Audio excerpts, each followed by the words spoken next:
really like Anton Lundell's game. That line was fantastic for us. This was the kind of one on the calendar I was most worried about. It's not always your first game back, it's the next one. And Philadelphia played their butts off tonight. I mean, I had no problem with that game being tied after two with how hard they worked, and that's the way it should be. I mean, you work as hard as they worked, and it was a grinder up and down. I don't think things were very easy. I don't think our hands were great, but I don't want to.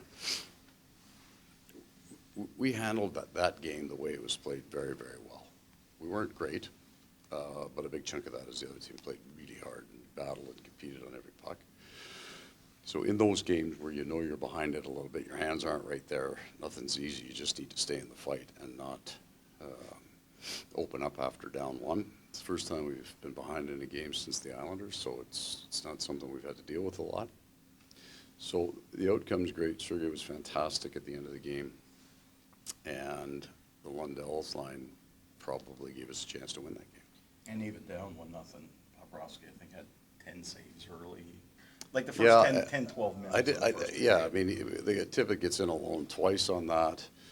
Some of them are flurries, but there's so much danger around both teams' net, just tips that didn't quite make it. Most of our best offense never got to their net. It just missed.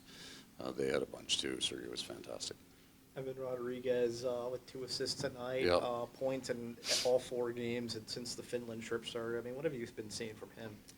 The strength of his game is actually his defensive reads, and when he starts the game focused on that, everything kind of falls in line for him. His hands are there. He makes really good plays. I think he's confident, and the true tell of confidence is actually the plays that you don't try to make.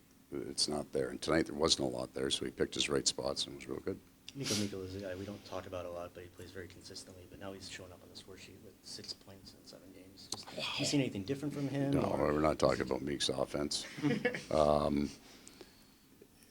He's a hard-working gamer, right? Like, he's involved. He doesn't kind of if he's supposed to get up the ice, he gets up the ice. If he's supposed to go to the net, he'll go to the net. He'll make plays, all on competition. He's a very, very competitive man. Kind of an identity player for us back there on the blue line. So I'm glad he's getting some points because it's fun. We didn't sign him to put us over the top offensively. But those guys, you love when they get rewarded because they grind so hard in all the other parts of the game. And how valuable has that Nikola Kulikov pair been as a shutdown pair, both at 505 and on the PK for you guys? They've been fantastic for us because you're not always getting the match you want. Certainly, we spent some time on the road before we came home here. So those two men got a lot of the top line on the other team. That happens a lot on the road. They've been great. And Nate Schmidt, a guy you did bring in for offense. The bomb. I mean, no, seriously. Yeah, I'm not worried about the offense with Nate. I think that comes. It was kind of him getting into the style of game, and from his training camp to now, he just keeps building. I think the offensive numbers will be there. It'll be secondary to what he does for our team, but it's good for all those guys to get some points, feel good. Sam Bennett, again, another goal for him. Yeah. Just what have you seen from him in his first? Well, he made about season, 15 straight sprints from their end to our end in overtime. I think he's still on the table. Played 15 minutes and skated 7,000 miles. So he's just a competitive guy, and he does have finish, and he does have hands. He can make plays. That line, I think, is kind of, I don't want to say been in and out, but they've found a way to score big goals at the right time for us. First shootout of the season, just how big a weapon is Alexander Barkov in shootout, especially with moves like that? Yeah, we've got the first probably 4 guys off the bench are all different in how they approach. I think that's a real advantage. You've got guys that'll shoot the puck, and then there'll be guys that'll make moves. So we've been pretty fortunate in our shootouts, I think, with them. What was going through your head on all of those breakaways in overtime? I think Bobrovsky ended up with 6 breakaway saves. I was thinking, thank God the playoffs aren't played 3-on-3. Maybe I should fire a defenseman out there every once in a while. But I do like, we go out to score a goal. We do.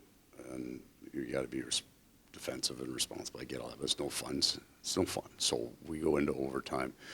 If you work your ass off all year, you put yourself in a position that you can hopefully get enough points that you make the playoffs. I think our record since we went to that 3-forward idea has been very, very strong. I want to go score a goal. I want to sit back and try to get it to a shootout. Does having 2 Selke contenders ease your mind when you don't throw a defenseman out there on 3-on-3? That helps. Had them out there against their 4th line, though, tonight, and that didn't go so well for me. So Yeah, for sure. The face-offs, right? I think Sasha's 9-5 tonight. So winning that first draw, having somebody left and right-handed face-off men that are really elite at what they do. So that's really good for us. Do you guys see anything on the goal review that ended up going your No, way? so we couldn't tell from our bench, from what we get down there. Just the longer it went, the more confident I was that they couldn't find anything either, and it has to be clear to be overturned. I mean, when you look at Sergei Bobrovsky's numbers this season, they're not exactly the best, but I mean, it seems like he's been coming up with timely saves. I mean, what do you have to say Yeah, about his huge saves. I think in our first, whatever it was, without Barkov, without those two centermen and Matthew, we gave up a little more than we liked. That we haven't forced him to be the difference. I think he was the difference tonight, clearly.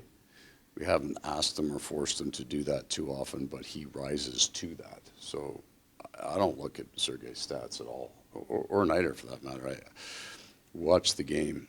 Robbie Tallis knows how well they play when he comes just by the. There's a lot of little stuff that happened around the net that he had to be really good on tonight. Thank you. All right. Thank you. guys.